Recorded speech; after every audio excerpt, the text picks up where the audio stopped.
안녕하세요. 저는 경북의 한 소도시에서 친언니와 식당을 운영하고 있는 40대 여자입니다. 제가 운영하는 식당은 맛집으로도 유명하지만 또 다른 이유로 유명하기도 합니다. 바로 제가 사는 동네를 떠들썩하게 만든 가게이기 때문이죠. 저는 30살쯤에 남편과 결혼을 했었습니다.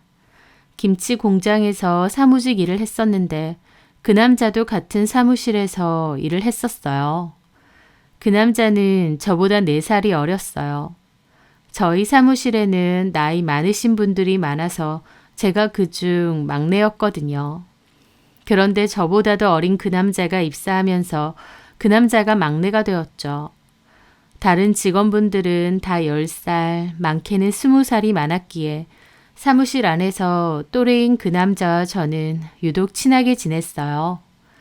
그때 당시 그 남자는 회사에서 저를 주임님이라고 부르고 사석에서는 누나라고 불렀어요. 그 남자와 저는 회사 안과 밖에서 친한 누나 동생 사이로 친하게 잘 지내다가 소위 눈까지 맞게 되었습니다.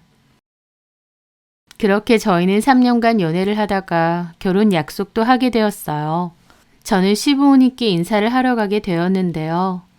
시부모님은 제 첫인상을 마음에 안 들어 하셨습니다. 일단 제가 남자친구보다 4살이나 나이가 많은 연상인 게 마음에 안 든다고 하셨어요. 그리고 제가 키가 좀 작은 편인데 키가 작고 인물이 별로인 것도 마음에 안 든다고 하셨습니다. 네, 저 솔직히 예쁜 외모는 아닙니다. 키도 작고 통통하기도 하고 이목구비도 그렇게 예쁜 편은 아니라는 거 스스로도 잘 알고 있죠. 그런데 그런 이유로 대놓고 저를 탐탁치 않아 하실 줄은 몰랐습니다. 왜냐하면 톡 까놓고 말해 남자친구도 인물이 그렇게 출중한 것은 아니었거든요.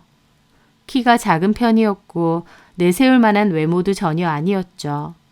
저도 남친 성격이 좋고 잘 맞아서 좋았던 거니까요. 그런데 시부모님은 둘 중에 하나라도 커야 나중에 자식을 낳아도 좀 크지 않겠냐며 키 크고 인물이 괜찮은 며느리를 얻고 싶었다며 아쉬워하시더라고요. 하지만 그렇다고 결혼을 반대하거나 그러신 건 아닙니다. 시부모님은 제가 생활력이 강하고 야무진 것 같다고 결혼하면 살림살이 잘 살겠다면서 자기 아들한테는 그런 여자가 필요하다고 결혼을 허락하셨거든요. 그렇게 저는 남편과 결혼을 했어요. 결혼 자금으론 남편과 시댁에서 8천만 원, 제가 3천만 원 정도 해갖고 모자라는 돈은 대출을 받았습니다. 저는 월급 자체도 좀 작았지만 그나마 그 월급에서도 반 이상을 친정의 생활비로 들였기 때문에 따로 모은 돈이 그렇게 많지는 않았습니다. 돈을 잘 안 쓰고 열심히 모으려는 편이기는 한데 기본적으로 월급도 작고 부모님께 매달 드리는 고정비가 컸었죠. 그래도 결혼하고 나면 더 이상 친정의 생활비는 안 들여도 되니까 남편하고 나하고 열심히 모아야겠다 결심했어요. 하지만 막상 결혼해보니 제 생각과는 달랐습니다. 저는 허리띠 졸라매고 열심히 모으려고 했지만 남편은 아니었거든요. 같이 살아보니 남편은 제 생각 이상으로 씀씀이가 해펐습니다. 자잘하게 쓰는 돈이 많았고 기본적으로 돈 아까운 줄을 모르는 편이었어요. 주변 지인들에게 쓸데없이 돈을 잘 쓰고 다녔고 술 마시러도 자주 나갔죠. 한번 나갔다 하면 5만 원, 10만 원은 기본으로 쓰다 보니 많지도 않은 월급을 술값이나 유흥비로 탕진할 때도 많았어요. 그런 게 답답해서 몇 번 대화를 한 적도 있습니다. 우리가 지금은 대출도 있고 집도 나중에 사야 되고 그렇다 보니 열심히 힘을 합쳐 돈을 모아야 될 때라고요. 하지만 남편은 자기는 그렇게 살고 싶지 않다며 나중을 위해서 지금 구질구질하게 사는 건 싫다고 했습니다. 그리고 쓸 때는 써야 된다며 저보고도 너무 궁상맞게 살지는 말라고 하더라고요. 저는 철없는 남편은 포기하고 나라도 열심히 돈을 모아야겠다 생각했습니다. 하지만 결혼 10개월 만에 제가 임신을 하게 되었어요. 결혼하고서도 2, 3년까지는 열심히 돈 벌다가 아이를 가지려고 했는데 계획보다 빨리 아이가 생긴 것이었죠. 저희 회사는 그때 당시 출산휴가도 눈치가 보이고 더더욱 육아휴직도 눈치가 보여 쓸 수가 없는 분위기의 회사였습니다. 그래서 저는 결국 출산 마지막 달까지 회사를 다니고 그만두게 되었죠. 버는 돈은 반으로 줄었는데 남편 씀씀이도 여전했고 아이까지 태어났으니 돈 들어갈 일은 더 많아졌습니다. 가난이 문으로 들어오면 사랑은 창문으로 도망간다는 말처럼 돈이 빠듯해지니 남편과 부딪히는 일도 많아졌어요.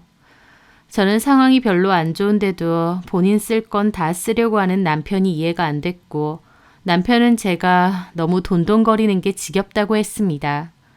저는 저한테 쓰는 것은 거의 없었어요. 1,000원짜리 커피 한 잔 마시는 것도 망설이다가 그만둘 정도였으니까요. 옷도 늘 같은 옷만 입고 다녔고 미용실은 꿈도 못 꿨습니다. 다이소에서 미용 가위를 하나 사서 저 혼자 집에서 대강 정리만 하고 질끈 묶고 다녔죠. 아이 옷도 저희 언니나 주변 친구들에게 물려받은 걸로 입히고 기저귀도 제일 싼 거, 분유도 제일 싼 거. 그런데도 시부모님은 저보고 그런 소리도 잘하셨어요. 혜선이 너는 옷이 그거밖에 없냐? 맨날 같은 옷이야. 아무리 애 낳고 아줌마 다 됐다지만 머리도 좀 하고 화장도 좀 하고 그러고 다녀라. 어떻게 늙은 나보다도 더 안 꾸미고 다니냐. 남편한테 좀 예쁘게 보이려고 노력 좀 해. 옷 사고 머리하면 돈이 얼만데 저런 소리를 하시나 싶더군요. 누구는 안 하고 싶어서 그런가요? 저는 어머님의 그런 핀잔들이 속상했지만 그냥 아무 말 안 하고 넘겼습니다. 시부모님은 제가 며느리가 됐음에도 저를 좋아하지도 싫어하지도 않으신 것 같았어요. 여전히 썩 탐탁치 않아 하셨다는 게 정확한 표현 같네요. 그럼에도 저에게서 몹시 좋아하는 부분이 하나 있었습니다. 바로 제가 해드리는 음식이었어요. 저는 저희 엄마 닮아서 음식 솜씨가 꽤 좋은 편입니다. 저희 외가댁 식구들이 다 음식 솜씨가 좋아서 식당을 하시는 친척분들이 많아요. 저희 엄마도 음식을 정말 맛있게 잘하시고요. 저랑 언니도 예전부터 엄마에게 많이 배우기도 했고 또 기본적으로 요리하는 것도 좋아해서 집에서 이것저것 만들어서 잘 먹기도 했어요. 그래서 저는 외식도 거의 안 합니다. 먹고 싶은 게 있다고 하면 제가 뚝딱뚝딱 잘 만들거든요. 시부모님도 제가 하면 멸치볶음 하나까지 다 맛있다고 하시더라고요. 다른 걸로는 저한테 칭찬하거나 좋은 소리 하신 적이 없는 분들인데 음식만큼은 인정하시는 거였죠. 그중 시부모님이나 저희 남편이 가장 좋아하는 음식은 제가 만든 김치찜입니다. 저희 엄마가 알려주신 방법인데 유명한 김치찜 맛집하고 비교해도 손색이 없을 정도로 깔끔하고 맛있어요. 저희 남편도 제가 김치찜을 해놓으면 밥을 3공기나 먹을 정도였죠. 저희 시부모님도 툭하면 와서 김치찜 해놓으라고 하시거나 어머님은 아예 방법을 알려달라고 하셨습니다. 그래서 제가 레시피도 알려드렸는데 어머님은 이상하게 자기가 하면 그 맛이 안 난다고 그냥 저한테 와서 해달라고 하신 적도 많죠. 우스갯소리로 손맛이 좋아서 소박은 안 맞겠다 하신 적도 있습니다. 그냥 옛날 분들 하시는 농담이려니 생각하고 저도 그냥 웃고 넘겼지만요. 그러던 어느 날이었습니다. 남편이 회사에서 한 직원분하고 크게 싸움이 났던 일이 생겼어요. 상대방은 제가 회사 다닐 때도 있으셨던 분인데 그 회사에 꽤나 오래 다니셨거든요. 저보다도 10살이나 많으신 분이고요. 제가 회사에 다닐 때도 저희 남편이 일도 야무지게 못하고 뺀질거린다고 별로 안 좋게 봤던 기억이 있습니다. 그런데 그분하고 남편은 여전히 업무 때문에 자주 부딪혔고 갈등이 깊었는데 회식 때 술자리에서 기어코 싸움이 났다는 겁니다. 둘이 말싸움하다가 뒤엉켜서 몸싸움이 일어났고 그 직원분은 저희 남편 고소한다고 난리가 났어요. 여차저차 결국 고소는 하지 않고 마무리는 됐지만 남편은 그 일로 더 이상 그 회사 못 다니겠다고 하더라고요. 그 사람 보고 싶지도 않고 회사도 가기 싫다고요. 무슨 20살 철부지도 아니고 애까지 딸린 가장이라는 사람이 자기보다 10살이나 많은 회사 동료하고 주먹다짐하고 회사까지 그만두겠다고 징징거리는 거였습니다. 남편도 더 이상 나이가 적은 편도 아니었고 스펙이 좋은 것도 아닌데다 경력을 살릴 만큼 회사 안에서 중요한 업무를 했던 것도 아니었어요. 그래서 덜컥 그만두면 당장 다른 회사로 이직을 할 수 있을지 아닐지도 모르겠더군요. 남편을 말려도 보고 싸워도 봤지만 결국 남편은 회사에 사표를 던졌습니다. 저는 속이 너무 답답해서 그러면 뭐 해먹고 살 거냐고 그랬어요. 그랬더니 대뜸 자기가 이제부터 애 본다고 저더러 나가서 돈 벌어오래요. 기가 막혔습니다. 그때 저희 아이가 3살쯤 됐을 땐데요. 남편은 그때까지 기저귀 하나 제대로 갈아본 적이 없을 정도로 육아에는 관심이 없던 사람입니다. 그래놓고 이제서야 자기가 육아를 하겠다고 저보고 돈 벌러 나가라는 겁니다. 이런 철딱선이랑 내가 결혼을 했구나. 고구마 100개 먹은 것처럼 속이 갑갑했죠. 하지만 목구멍이 포도청이고 당장의 생활비가 급했던 저는 제가 취업을 하기로 결심을 했습니다. 아이는 어린이집 보내고요. 그런데 그것도 쉽지 않았어요. 수도 없이 이력서를 내봤지만 저에게 연락을 주는 곳은 없었어요. 이미 경력 단절이 된 데다 애엄마인 저는 재취업이 어려웠습니다. 예전 회사에서도 일반 사무일과 간단한 격리일, 잡무를 했었기 때문에 경력 인정을 받기도 쉽지 않은 데다 사회생활을 3년 넘게 쉰 애 딸린 아줌마를 필요로 하는 회사는 많지 않았습니다. 기본적으로 제가 살고 있는 지역에 회사가 그렇게 많지도 않았고요. 앞으로 어떻게 해야 하나 막막하던 찰나 남편이 밥을 먹다 말고 저에게 그러더라고요. 우리 장사나 해볼까? 무슨 장사? 장사는 아무나 해? 게다가 자본금이 어디 있어서. 아니, 솔직히 당신 김치찜 진짜 맛있잖아. 이거 장사하면 무조건 잘 될 것 같은데? 장사 그렇게 쉬운 거 아니야. 취업도 안 되고 마땅히 방법도 없잖아. 무슨 뾰족한 수라도 있어? 근데 당신 음식 솜씨는 알아주잖아. 음식 장사하기 딱이지. 음식 잘하는 사람 많아. 그 사람들이 다 장사해? 장사라는 게 얼마나 힘들고 운도 따라줘야 되는데. 아이 김치찜은 진짜 맛있다니까? 그래 우리가 별 수가 없잖아. 있어봐. 내가 엄마 아빠한테 말해볼 테니. 저는 처음엔 남편이 그냥 하는 소리인 줄 알았습니다. 그런데 남편은 진심이었어요. 게다가 시부모님께도 말했는데 시부모님도 괜찮은 생각인 것 같다고 하셨죠. 가족들 중 누구도 장사를 해본 적이 없었기에 저는 좀 무리수가 아닌가 싶기도 했는데요. 어머님, 아버님은 잘 될 것 같다고 자본금 마련해 줄 테니 해보자고 하셨습니다. 시부모님은 당신들이 사시는 집을 담보로 대출까지 해주셨어요. 제 입장에선 장사가 안 될 수도 있는데 이렇게 대출을 지고 시작하는 게 맞는 건가 부담스럽기도 했습니다. 하지만 그때 당시 남편과 제 상황에서는 별다른 수가 없었어요. 취업도 못하고 믿을 건 제 음식 솜씨 하나뿐이었으니까요. 저희는 테이블이 4개 정도 들어가는 작은 규모의 가게를 구하게 되었고 본격적으로 장사를 시작했습니다. 대출까지 해가면서 마음먹고 시작한 일이었지만 초반에는 장사가 잘 안 됐습니다. 어찌 보면 당연한 일이겠죠. 가게도 허름했고 홍보도 한 게 없다 보니 오는 손님 자체가 거의 없었습니다. 이러다가 빚만 더 생기겠다 싶어서 하루하루가 초조하고 근심만 늘어갔죠. 그러다가 본격적으로 배달을 시작하게 되었어요. 지금은 배달 어플을 많이 쓰지만 그때만 해도 책자를 보고 전화 주문을 하는 경우가 많았는데요. 책자들에 전부 광고를 내고 배달 주문을 받기 시작했습니다. 안 먹어본 사람은 몰라도 한번 먹어본 사람은 단골이 됐습니다.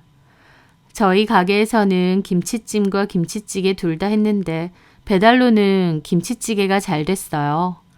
저희 음식이 맛도 괜찮은 데다 고기질도 좋고 양도 넉넉하게 드리다 보니 서서히 손님과 매출이 늘기 시작했습니다. 장사가 점차 잘 되기 시작하니 저도 재밌더라고요. 시부모님은 저희 가게에 종종 오셨는데 오실 때마다 저 일하는 걸 보고 이런저런 잔소리를 하셨습니다. 양 많이 주지 말라며 재료도 너무 비싼 거 쓰는 거 아니냐면서 남는 거 없다고 잘 하셨어요. 하지만 저는 푸짐하게 줘야 경쟁력이 있다고 강하게 말씀드렸습니다. 시부모님은 반찬 하나도 적게 주려고 하고 좀 아끼려고 하셨지만 저는 아무리 배달 전문이라고 해도 얄궂은 재료 쓰고 인심 박해지면 손님 떨어져 나가는 건 시간 문제라고, 남는 게 좀 덜하더라도 음식 퀄리티는 절대 낮추면 안 된다고 했습니다. 그렇게 배달로 드시던 분들이 맛있다고 매장 와서 드시는 경우도 많았어요. 서서히 입소문이 나기 시작하면서 배달 손님도 더 늘고 매장 손님도 늘었습니다. 그런데 문제가 매장은 테이블이 4개밖에 없어서 운영이 힘들다는 거였죠. 그래서 조금 대출을 더 받아 같은 건물에 있는 조금 큰 매장으로 가게도 옮겼습니다. 테이블 수도 훨씬 늘어나게 되었죠. 대출을 더 받는 것에 대해 걱정도 했지만 그 걱정이 무색하게끔 장사는 잘 되기 시작했습니다. 매장 손님도 더욱 늘게 되면서 일손이 모자랐는데 그때마다 시부모님도 오셔서 일을 도와주셨습니다. 어머님은 주방에서 제 일을 도와주셨고 아버님은 서빙이나 계산 일을 도와주셨어요. 남편은 홀 쪽을 담당해서 일을 했고요. 장사가 잘 되다 보니 힘든 것도 없이 일한 것 같습니다. 그렇게 일해서 모은 돈으로 대출도 갚고 본격적으로 돈을 모으기 시작했어요. 돈 때문에 결혼 생활이 힘들었던 저는 이제야 숨통이 트이는구나 싶었습니다. 아이한테 좋은 옷도 사줄 수 있고 돈 걱정 없이 뭔가를 해줄 수 있다는 게 참 좋더군요. 그렇게 7년 정도 가게를 운영했습니다. 가게는 좀 더 넓은 곳으로 이전을 했고 장사도 꾸준하게 잘 되는 편이었습니다. 남편과 시아버지는 고급 세단으로 차를 바꿨고 저희 식당에는 일하는 직원분이 2명이나 더 생겼습니다. 26평 오래된 아파트의 전세였던 저희 집은 36평대 신축 아파트 매매로 이사를 가게 되었습니다.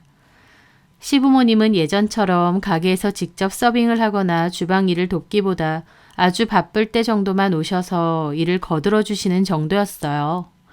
아니면 관리 차원에서 그냥 잠깐 오셨다가 둘러보고 가시거나 했죠. 남편도 홀서빙 직원이 2명이나 더 생겼기 때문에 굳이 가게에 매여 있거나 본격적으로 일을 하지는 않았습니다. 그맘때 취미로 골프를 배우기 시작했고 낮에도 골프 연습장에 가 있는 날이 많았어요. 남편도 시부모님도 가게 일에선 손을 많이 떼고 있던 와중에도 저는 늘 가게를 지켰습니다. 매일매일 주방에서 시간을 보내고 바빴지만 저는 그때 더 바랄 게 없다, 행복하다라고 생각을 했었어요. 장사가 잘 되는 내 가게가 있었고 그로 인해 가족이 여유 있게 잘 지내고 있었으니까요. 그런데 저와 달리 그 사람들에게 저는 가족이 아니라 그냥 부려먹기 좋은 일꾼이었던 것 같습니다. 왜냐면 시부모와 남편은 제 앞에서 대놓고 저를 기만하고 제 뒤통수를 치고 있었거든요. 그맘때 홀 직원 1명이 그만두면서 새로운 직원이 필요하다고 구한다고 했습니다. 솔직히 남편도 일을 하면 굳이 홀 직원을 2명이나 쓸 이유까진 없는데 남편은 계산 정도만 하고 홀서빙은 잘 안 했기 때문에 결국 직원을 다시 뽑기로 했죠. 제가 구인 광고를 내겠다고 했는데 남편이 자기가 아는 사람이 마침 알바를 구한다고 데리고 오겠다고 하더라고요. 누구냐고 하니 남편 친구의 여동생이랍니다. 그래서 알겠다고 했죠. 그 여자의 이름은 이선미였고 나이는 20대 후반이었습니다. 막상 가게 와서 보니 남편 친구의 친동생이 아니라 아는 동생이라고 하더라고요. 그렇게 홀에는 선미 씨 포함 홀 직원 2명과 남편 이렇게 3명이 있었습니다. 성격도 싹싹하고 열심히 하려는 것 같아서 저도 선미 씨를 좋게 봤죠. 그런데 하루는 그 광경을 눈으로 목격했습니다. 저는 일하는 내내 거의 주방에만 있어서 홀은 신경을 안 쓰는데요. 그날은 일하다가 잠깐 홀 쪽으로 나오게 되었습니다. 가게는 한창 바쁜 와중이었고 남편도 홀서빙을 하느라 바빴죠. 저는 잠깐 별 생각 없이 남편을 보고 있었어요. 그런데 남편이 선미 씨를 지나가면서 스리슬쩍 엉덩이를 만지고 지나가는 겁니다. 그 순간 저는 너무 놀랐어요. 남편이 미친 줄 알았습니다. 바빠서 스치거나 실수로 그런 것도 아니고 일부러 그런 게 보였거든요. 지금 대놓고 성추행을 한 건가 싶어서 깜짝 놀랐는데 선미 씨의 얼굴을 보니 그게 아니었습니다. 남편 쪽을 보면서 장난스럽게 웃더라고요. 남편도 슬쩍 윙크하면서 웃고요. 시간으로 치면 3, 4초 정도의 짧은 찰나였지만 그 광경을 직접 눈으로 목격한 제 입장에선 슬로우 모션처럼 하나하나 다 보이더라고요. 내가 잘못 본 건가? 두 사람 뭐지? 머리가 혼란스러웠습니다. 주문이 밀려와서 일단은 다시 주방으로 들어왔지만 일하는 내내 기분이 멍하더라고요. 설마 내가 모르는 사이 두 사람이 뭔가 있나 싶기도 했죠. 너무 심란하기도 하고 또 한편으로 너무 찰나여서 내가 잘못 봤나 싶기도 했습니다. 그날 오후 남편은 모임이 있다고 먼저 나갔어요. 그리고 저는 선미 씨 말고 다른 홀서빙 직원을 집에 데려다 주었습니다. 집 가는 방향이 같아서 한 번씩 태워주거든요. 운전을 하는 도중에도 머릿속에는 남편과 선미 씨의 그 장면만 떠오르더라고요. 그래서 홀 직원이 집 앞에서 내리려고 할 때쯤 물어보게 되었습니다. 저기 성희 씨. 네? 갑자기 이런 거 물어봐서 미안한데요. 말씀하세요. 저는 망설이다가 그냥 아니라고 했습니다. 확실하지도 않은데 괜한 얘기를 하는 것 같아서요. 아니에요. 아무것도. 조심해서 가고 내일 봐요. 그런데 제 모습에 그 직원이 가만히 보더라고요. 그러더니 대뜸 사모님 혹시 사장님하고 선미 씨 때문에 그러세요? 라는 겁니다. 저는 말도 안 했는데 그 직원은 이미 알고 있었던 거죠. 저는 약간 벙쪄 있다가 물었습니다. 네? 맞으시죠? 사모님도 눈치채신 거죠? 그게 무슨 말이에요? 성희 씨 뭐 알고 있는 게 있어요? 실은 저도 사모님한테 말을 할까 말까 고민했는데요. 사장님하고 선미 씨 보통 사이 아닌 것 같아요. 둘이서 은근슬쩍 스킨십 하는 것도 몇 번 봤고요. 저번에는 실수인지 뭔지 선미 씨가 사장님더러 오빠라고 하는 것도 제가 들었어요. 스킨십 하는 걸 직접 봤다고요? 게다가 선미 씨가 오빠라고 불렀고요? 네, 솔직히 말하면 두 사람 별로 숨길 생각도 없는 것 같아 보일 정도로 티를 많이 내는 것 같아요. 저는 같이 홀에서 일하니까 둘이서 그러는 거 여러 번 봤거든요. 사모님도 혹시 보시고 저한테 물어보시는 거 아닌가요? 저는 생각지도 못한 말에 가슴이 미친 듯이 뛰었습니다. 같이 일하는 직원은 진작에 눈치챌 정도로 둘이서 그렇게 티를 냈다는 거예요. 바보 같은 저는 까마득히 몰랐습니다. 남편이 내연녀를 가게까지 불러와서 눈앞에서 대놓고 바람질을 하는지 말이죠. 남의 가정사에 제가 왈가왈부할 건 아닌데요. 사모님 좀 조심하셔야 될 것 같아요. 저는 직원에게 일단 알겠다고 하면서 행여나 또 그런 일이 눈에 보이면 나한테 바로 알려달라고 부탁했습니다. 그 직원도 알겠다고 하더라고요. 그날 직원을 보내고 집으로 돌아온 저는 주차장에서 쉽사리 올라가지 못했습니다. 가슴 속에서는 정말 폭풍 같은 감정이 휘몰아쳤거든요. 다른 사람에게 티가 날 정도로 남편과 선미 씨가 그렇고 그런 사이라니. 애초에 가게로 데리고 온 것도 일부러 그랬다는 뜻인데 나만 바보같이 모르고 있었구나. 어떻게 이럴 수가 있나. 나를 대놓고 무시하는 것도 아니고 내연녀를 가게까지 들이다니. 남편에게 정말 참을 수 없는 분노가 느껴졌습니다.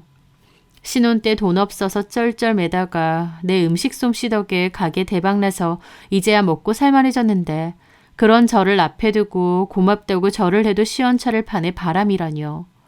정말 온몸이 주체할 수 없게 떨려오더라고요. 살면서 그런 감정은 처음 느껴본 것 같습니다.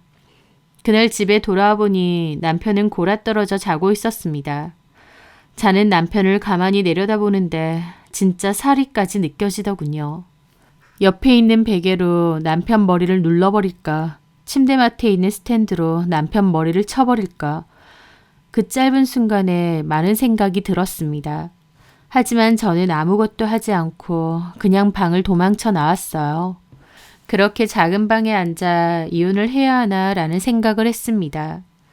이혼이라는 게 얼마나 힘들고 괴로운 과정일까 싶어서 막막하기도 하더라고요. 시작하기도 전에 지치는 기분이었죠. 그렇게 이런저런 생각을 하며 밤을 꼴딱 새웠습니다. 그렇게 다음 날이었어요. 아무렇지 않게 싹싹하게 굴면서 일을 하는 선미 씨를 보는데 복잡한 감정이 들더라고요. 혹시 오해는 아닐까? 그때까지도 마음 한켠에는 그런 생각이 있었어요. 아마 남편과 이혼할 자신이 없었기에 오해라고 믿고 싶었던 것 같기도 합니다. 그런데 그날 후 주방에 앉아서 이런저런 생각을 하고 있는데 홀 직원이 불쑥 들어오더라고요. 그러면서 저한테 소곤거리는 거예요. 사모님. 네? 제가요, 아까 화장실 갔다가 나오는 길에 우연히 들었는데요. 사장님하고 선미 씨하고 창고 앞에서 얘기 중인 거예요. 그 말에 제 가슴이 또다시 세차게 뛰더라고요.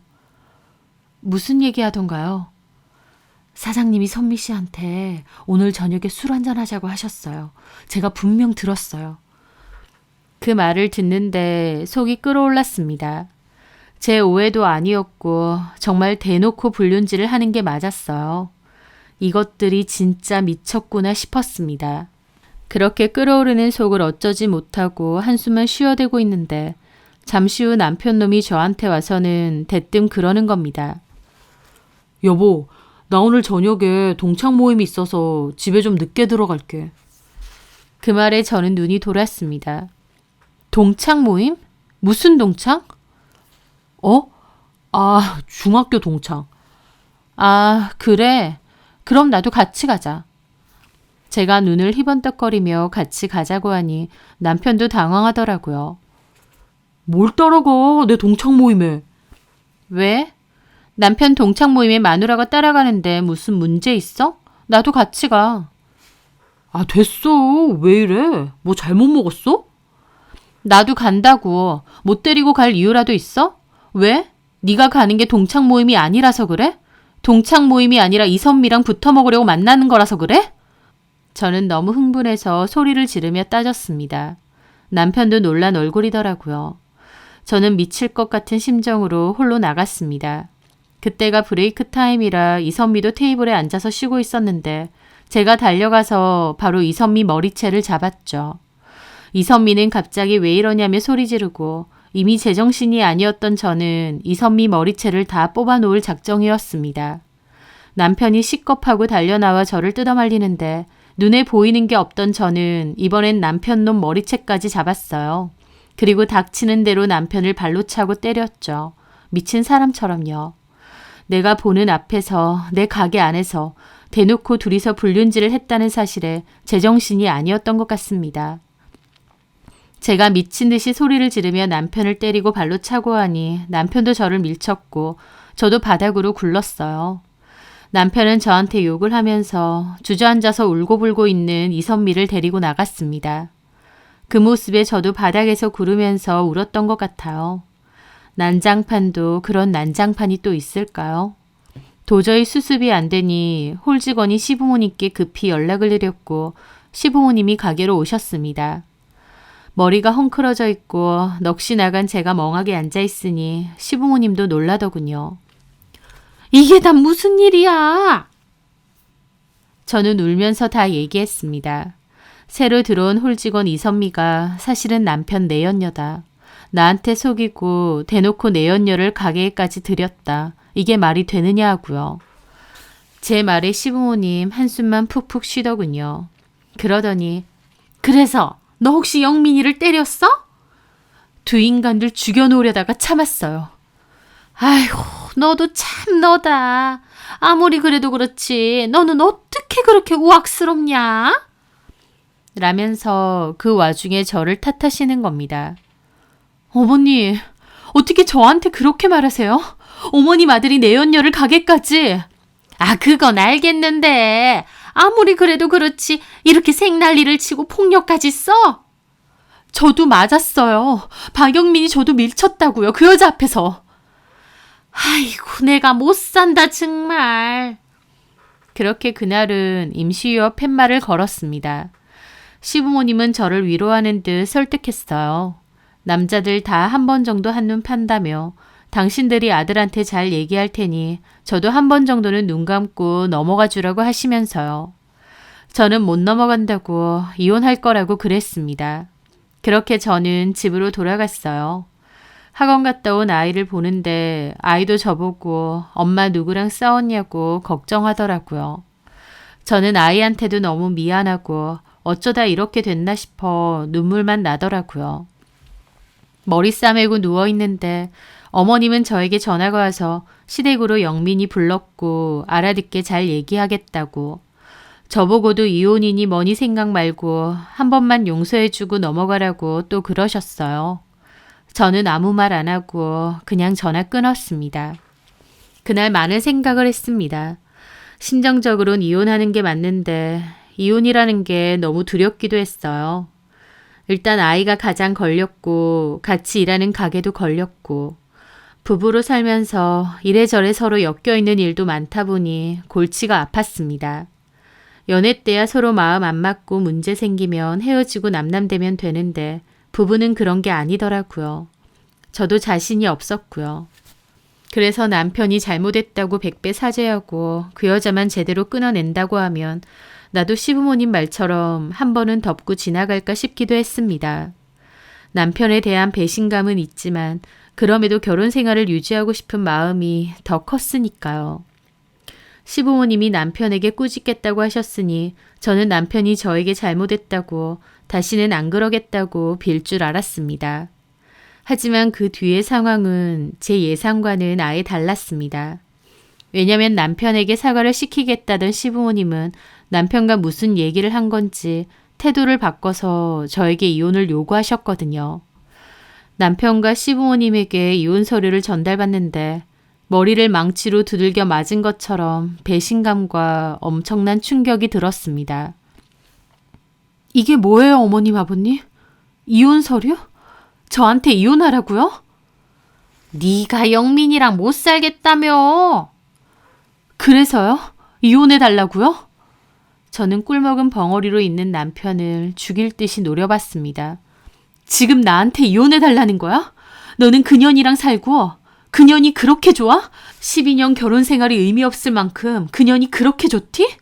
그리고 어머님, 아버님, 이 사람은 지금 그 여자한테 미쳐서 제정신 아니라고 해도 어머님, 아버님은 저한테 이러시면 안 되잖아요. 어떻게 저한테 이혼을 해달라고 하실 수 있어요? 아들한테 정신 차리라고 욕을 하고 그 내연녀를 족쳐도 뭐할 판에 어떻게 저한테 이혼을 해달라고 하실 수 있냐고요. 아, 흥분 좀 하지 말고. 너는 왜 이렇게 우악스럽니 매번? 제가 흥분 안 하게 생겼어요? 어머님, 아버님, 그리고 당신, 나한테 이러면 안 되는 거지. 누구 때문에 먹고 살만해졌는데. 제 말에 남편은 비웃더군요. 다 너 때문이라는 거야? 당연한 거 아니야? 나 이날 이때껏 잘 쉬지도 못하고 가게 운영했어. 그래서 다 먹고 살만해진 거잖아. 애초에 내 레시피로 이만큼 잘 된 거기도 하고. 너만 이랬어? 나도 하고 우리 부모님도 다 같이 했어. 그리고 너 까먹었냐? 우리 가게 기본적으로 우리 부모님 돈으로 차린 거야. 애초에 우리 엄마 아빠 자본으로 한 거고 명의 자체도 내 걸로 되어 있어. 당신은 그냥 일개 주방 직원이야, 직원. 뭐라고? 내가 만든 레시피로 음식 팔아서 잘 된 건데 나는 그냥 주방 직원이라고? 법적으로 그렇다 이거야. 당신 직원으로 등록해 놓은 거 까먹었냐? 라는데 제 눈에는 남편이고 시부모고 정말 악마처럼 보였습니다. 바람핀 건 제가 아니고 남편인데 그 사람들은 똘똘 뭉쳐서 저를 몰아내려고 하더군요. 그래서 지금 이혼하고 이 가게도 뺏으려고? 애초에 우리 아들 건데 뺏긴 뭘 뺐니? 제 레시피예요. 음식도 다 제가 만들었고요. 어쨌든 너는 그냥 직원이야. 네 몸만 여기서 나가면 된다. 어머님! 저는 그날 사람이 이렇게까지 악할 수가 있구나 싶었습니다. 가족으로 10년 넘게 지내와 놓고 서로 힘든 시기 같이 버티고 이제 잘 됐다며 서로 좋아해 놓고 상황이 달라지니 보란듯이 저는 팽하고 나가라는 거였어요. 이게 말이 되는 건가 싶더군요. 저는 못 나간다고 법대로 해보자고 나도 가만 안 있을 거라고 했습니다. 시부모님도 남편도 우리도 다 준비할 테니 어디 해보라고 하더군요. 그렇게 저는 가까운 변호사 사무실에 상담을 갔어요. 부부 사이긴 해도 기본적으로 명의는 남편 거고 저는 직원으로 등록되어 있는 데다 레시피도 제가 만들어낸 메뉴도 아니고 일반적인 김치찜 메뉴에서 제 노하우를 더한 것이기 때문에 주장할 만한 게 크지 않았습니다. 그러면서 들은 얘기가 차라리 이혼을 하기로 했으니 재산 분할을 제대로 받는 쪽으로 집중하는 것이 낫다고 하더라고요. 저는 변호사 사무실을 3-4군데 더 상담을 받았지만 답은 비슷했고 별로 뾰족한 수는 없었습니다.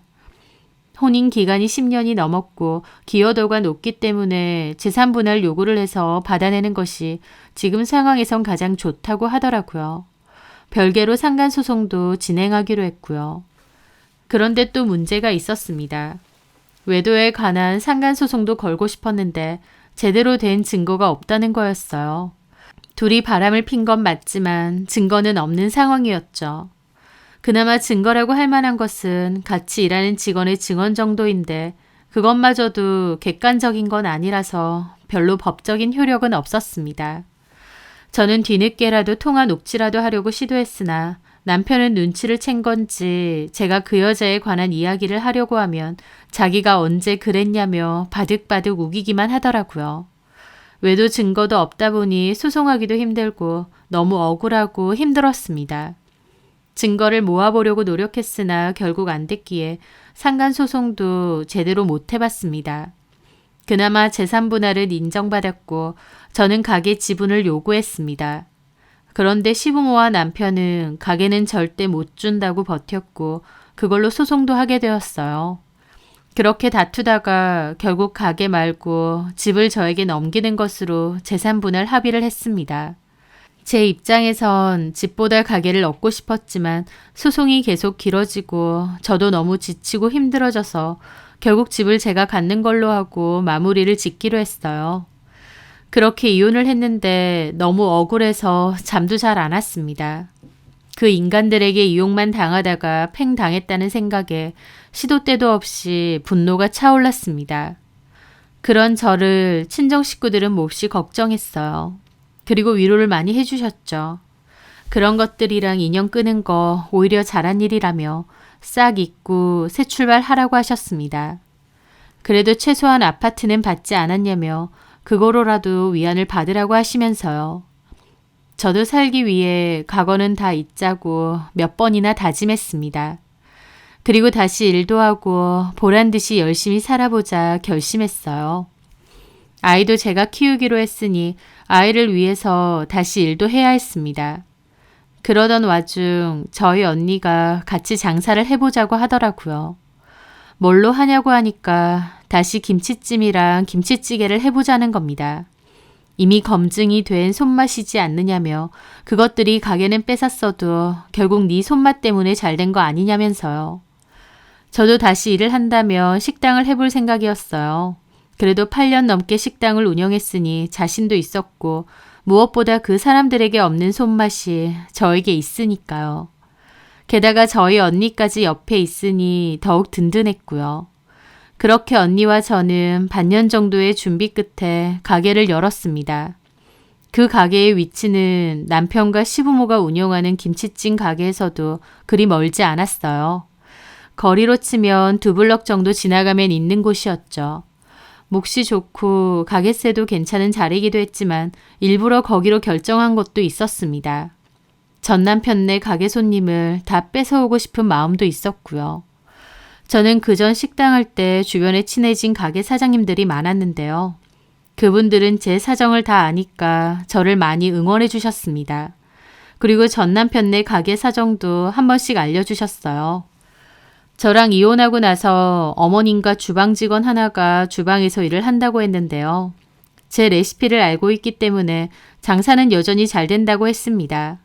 게다가 이혼하고 나선 보란 듯이 그 내연녀도 가게에 불러와서 같이 있다고 했어요. 그 여자랑 전 남편은 벌써 재혼 이야기도 오가고 그 여자는 시부모님하고도 잘 지낸다고 하더라고요. 그 얘기 듣고 그날 저녁 저 혼자 소주 한잔 했습니다. 너무 속상하고 화가 나서요. 하지만 그럴수록 저도 더 보란 듯이 잘 살아야겠다. 다시 한번 마음을 먹었죠. 그렇게 저는 언니랑 김치찜 가게를 열었는데 초반에는 별로 반응이 좋지 않았습니다. 한 동네에 김치찜 가게가 두 곳이나 있었고 맛도 거의 비슷하다 보니 늦게 문을 연 저희 가게가 자리를 못 잡는 건 당연한 거였죠. 게다가 문제는 장사 잘 되는 집 레시피를 훔쳐서 장사한다는 소문까지 도는 거였습니다. 그럼에도 저와 언니는 꿋꿋하게 장사를 했어요. 저희 가게가 규모도 더 작고 배달 전문으로 시작하기는 했지만 배달 하나도 정성껏 준비해서 보냈고 서비스도 잘 챙겼습니다. 아무리 전 시모에게 제 레시피를 주었단들 결국 제가 만든 게 원조기 때문에 저희 가게께 훨씬 맛있을 수밖에 없었어요. 이러나 저러나 결국 음식이 맛있으면 손님들은 찾아오는 것 같습니다. 저희 가게는 배달 어플 한식 분야에서 배달 많은 1위를 지킬 정도로 장사가 잘 되기 시작했습니다. 배달 위주였지만 홀손님도 제법 있었고요. 저희가 상승세를 타기 시작한 것과 달리 전 남편네 가게는 상황이 안 좋아지기 시작했습니다. 전 시모가 주방을 맡고 나서 갈수록 음식 맛이 안 좋아진다는 소문이 많아지더라고요. 초반에는 전 시모도 제가 알려준 레시피를 잘 유지했던 것 같은데 갈수록 양도 줄고 재료도 더 싼 재료로 바꾼 것 같다고 하면서요. 미묘한 차이더라도 맛도 안 좋아지고 양도 줄고 서비스도 안 좋아지니 손님은 자연적으로 떨어질 수밖에 없었겠죠. 게다가 시모도 나이가 많다 보니 가게 일에 전적으로 매달릴 수도 없어서 주방 직원에게 거의 맡기는 듯 했고 남편도 내연녀 이선미랑 가게는 나 몰라라 하고 놀러 다니느라 바쁜 듯 했습니다. 사장이 가게에 없는데 가게가 잘 굴러가겠나요? 남편과 시부모가 운영하는 김치찜 가게는 점차 리뷰나 입소문도 안 좋아지고 서서히 하락세를 타는 것 같았죠. 위치가 그렇게 멀지도 않고 똑같은 김치찜이지만 저희 가게가 훨씬 맛있고 질도 좋고 반찬도 더 맛있는 데다 친절하고 깨끗하게 관리도 잘 되니 저희 가게를 선택할 수밖에 없었을 겁니다. 다 좋았지만 단 한 가지 남의 가게 레시피를 도용했다는 치명적인 소문은 어쩔 수 없었어요. 애초에 전 남편네 가게 레시피도 내 건데 그런 소문이 도니 억울했지만 어쩔 수 없다고 생각했습니다. 그런데 어떤 고마운 손님분이 지역 대표 카페에 글을 올리면서 해결이 되었습니다. 그분은 저희 가게 단골이신 분인데 한 번은 저희 가게 왔을 때 물어보시더군요. 올 때마다 너무 맛있어요. 근데 저쪽에 길 건너에 있는 김치찜 가게요. 거기는 좀 오래된 걸로 아는데 여기가 거기 분점이에요? 전 남편네 가게를 말하시더라고요. 저는 씁쓸하게 웃으며 고개를 저었죠. 아니에요, 분점. 아닌 거 맞죠? 하긴 이름부터 아예 다르니까. 근데 먹어본 사람들이 맛이 엄청 비슷하다고 하더라고요. 물론 여기가 더 맛있고 반찬도 훨씬 낫지만. 그 말에 저는 잠깐 망설이다가 그 얘기를 했습니다. 그럴 수밖에 없을 거예요. 그 가게도 오픈 때부터 제가 주방에서 일했었거든요. 어머, 정말요? 그럼 거기서 일하시다가 독립하신 거예요? 같은 메뉴로? 그렇다기보다 시댁 가족들하고 같이 운영했는데요. 제가 이혼을 했거든요. 사실 그 레시피도 제가 만든 건데 이혼하면서 저는 몸만 나온 거죠 뭐. 먹고 살아야 되니까 여기다가 다시 가게 연 거고요. 저는 씁쓸하게 웃으며 말했습니다. 그분이 그건 무슨 얘기냐고 하셨고 저는 대강 있었던 일을 얘기해 주었습니다. 엄청 구체적으로 말한 건 아닌데도 그분은 본인이 더 분노하더라고요. 진짜 상종 못할 인간들이라고 하면서요. 그리고는 가게명 명확히는 안 밝히고 지역 카페에 글을 올려도 되느냐 물어보시길래 그러시라고 했습니다. 없는 얘기하는 것도 아니니까요. 그리고 그분은 정말 글을 올렸는데 정확한 가게 명칭이나 메뉴는 안 밝히고 대강의 사정만 적어서 올리셨어요. 우리 동네에 메뉴도 똑같고 음식 맛이 비슷한 가게가 있다. 뒤늦게 생긴 곳이 레시피 도용했다고 욕을 많이 먹었는데 알고 보니 새로운 가게 사장님이 이혼하면서 남편과 시댁 식구들에게 레시피 뺏기고 쫓겨난 거나 다름없었다. 새로 생긴 식당이 훨씬 맛있기도 하고 사장님들도 친절해서 요즘은 여기만 가고 있다. 보란듯이 대박 나셨으면 좋겠다. 이 정도로만 올리셨더라고요. 구체적인 내용이나 명칭은 적지도 않았는데 그럼에도 동네 일이다 보니 댓글에는 여기 혹시 거기 아닌가요? 하면서 저희 가게와 전 남편 가게를 유추하는 댓글들이 엄청 달렸어요. 댓글에도 혹시 명예훼손으로 고소 걸릴 수도 있다 보니 직접적인 가게명을 쓰지 않고 초성으로만 가게 이름을 공유하더라고요. 그 글이 올라가고 순식간에 댓글 100개가 넘어갔습니다. 댓글은 주로 어쩐지 새로 생긴 김치찜 가게가 훨씬 맛있고 친절하더라 라는 댓글부터 오래된 김치찜 가게에 가면 어린 여자가 사모님 행세하면서 계산하고 앉아있던데 그러면 그 여자가 그 내였요? 라는 댓글도 있고 하여튼 그 글이 완전 화제가 되었습니다. 제 생각 이상으로 폭발적인 반응이었죠. 그 글은 단순한 글 하나가 아니었습니다. 왜냐면 그 일로 전 남편 가게는 제대로 타격을 받았거든요. 전 남편도 그 지역 카페 글을 읽고는 저한테 전화해서 고소할 거라고 난리를 쳤어요. 저는 코웃음 쳤죠. 제가 올린 글도 아니고 또 직접적으로 가게명을 언급하면서 비난한 것도 아닌데 네가 무슨 수로 고소를 하냐고 하면서요.